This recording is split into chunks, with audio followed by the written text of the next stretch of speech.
ಮಧ್ಯಪ್ರಾಚ್ಯದಲ್ಲಿ ಮತ್ತೆ ಯುದ್ಧ ಕಾರ್ಮೋಡ. ಯುಎಇ ಮೇಲೆ ದಾಳಿ ಮಾಡಿದ ಇರಾನ್ ಸೇನೆ, ಮಿಸೈಲ್ ಡ್ರೋನ್ಗಳಿಂದ ದಾಳಿ ಮಾಡಿದ ಇರಾನ್. ಮಧ್ಯಪ್ರಾಚ್ಯದ ಯುದ್ಧದ ಮುಗಿಯುವ ಹಾಗೆ ಕಾಣಿಸ್ತಾ ಇಲ್ಲ. ಯುಎಇ ಮೇಲೆ ಮತ್ತೆ ಇರಾನ್ ಸೇನೆ ದಾಳಿ, ಮಿಸೈಲ್ ಡ್ರೋನ್ಗಳಿಂದ ಇರಾನ್ ದಾಳಿಯನ್ನು ನಡೆಸಿದೆ. ಏಷಿಯನ್ ದೇಶಗಳ ಶೃಂಗಸಭೆಗೂ ಮುನ್ನವೇ ಇರಾನ್ ದಾಳಿ. ಫಿಲಿಪೈನ್ಸ್ನಲ್ಲಿ ನಾಳೆ ನಡೆಯಲಿರುವಂತಹ ಶೃಂಗಸಭೆ. ಇರಾನ್ ದಾಳಿಯನ್ನ ಖಂಡಿಸಿದ ಯುಎಇ, ಅಮೆರಿಕ. ಹಾರ್ಮುಜ್ನಲ್ಲಿ ಇರಾನ್ ಹಡಗು ಲಾಕ್ ಮಾಡಿದ ಅಮೆರಿಕ. ಮಧ್ಯಪ್ರಾಚ್ಯದಲ್ಲಿ ಮತ್ತೆ ಯುದ್ಧ ಕಾರ್ಮೋಡ. ಯುಎಇ ಮೇಲೆ ದಾಳಿ ಮಾಡಿದ ಇರಾನ್ ಸೇನೆ, ಮಿಸೈಲ್ ಡ್ರೋನ್ಗಳಿಂದ ದಾಳಿ ಮಾಡಿದ ಇರಾನ್. ಏಷಿಯನ್ ದೇಶಗಳ ಶೃಂಗಸಭೆಗೂ ಮುನ್ನವೇ ಇರಾನ್ ದಾಳಿ.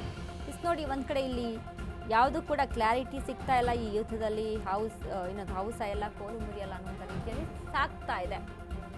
ಶೃಂಗಸಭೆಯನ್ನ ಮಾಡಿ ಮಾತುಕತೆಯನ್ನ ನಡೆಸಬೇಕಾಗಿತ್ತು. ಅದಕ್ಕಿಂತ ಮುನ್ನ ಇರಾನ್ ಮತ್ತೆ ಯುಎಇ ಮೇಲೆ ದಾಳಿಯನ್ನು ನಡೆಸಿದೆ. ಇಲ್ಲಿ ಒಂದು ಕಡೆ ಅಮೆರಿಕ ಒಂದು ರೀತಿಯಾದಂಥ ಸ್ಟೇಟ್ಮೆಂಟ್ ಅನ್ನ ಕೊಡ್ತಾ ಹೋಗುತ್ತೆ, ಇಲ್ಲಿ ಇರಾನ್ ಒಂದು ರೀತಿಯಾದಂಥ ಸ್ಟೇಟ್ಮೆಂಟ್ ಅನ್ನ ಕೊಡ್ತಾ ಹೋಗುತ್ತೆ. ಇದರಲ್ಲಿ ಕ್ಲಾರಿಟಿ ಅನ್ನೋದೇ ಸಿಗ್ತಾ ಇಲ್ಲ.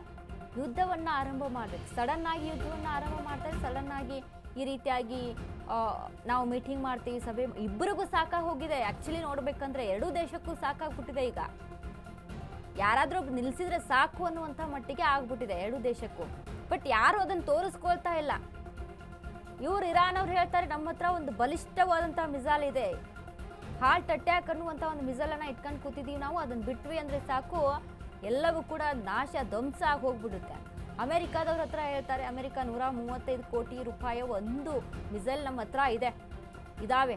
ಅವು ಲೀಸ್ಟ್ ಆಫ್ ಒಂದು 6 ಮಿಸೈಲ್ಗಳಿರುವಂಥದ್ದು.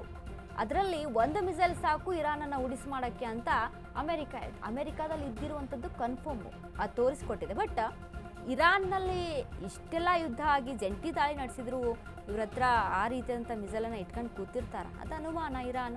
ಬಟ್ ಏನೋ ಒಂದು ಅವರು ಏನೋ ಒಂದು ಬಿಡೋದು, ಇವರು ಏನೋ ಒಂದು ಬಿಡೋದು. ಬಟ್ ಇದರಿಂದ ನಮ್ಮ ದೇಶದಲ್ಲೂ ಕೂಡ ಒಂದು ರೀತಿಯಾಗಿ ಎಫೆಕ್ಟು. ಬಟ್ ಇಲ್ಲಿ ನೋಡಿ, ಇರಾನ್ ಮತ್ತೆ ಯುದ್ಧವನ್ನ ಮಾಡಿದೆ ಯುಎಇ ಮೇಲೆ.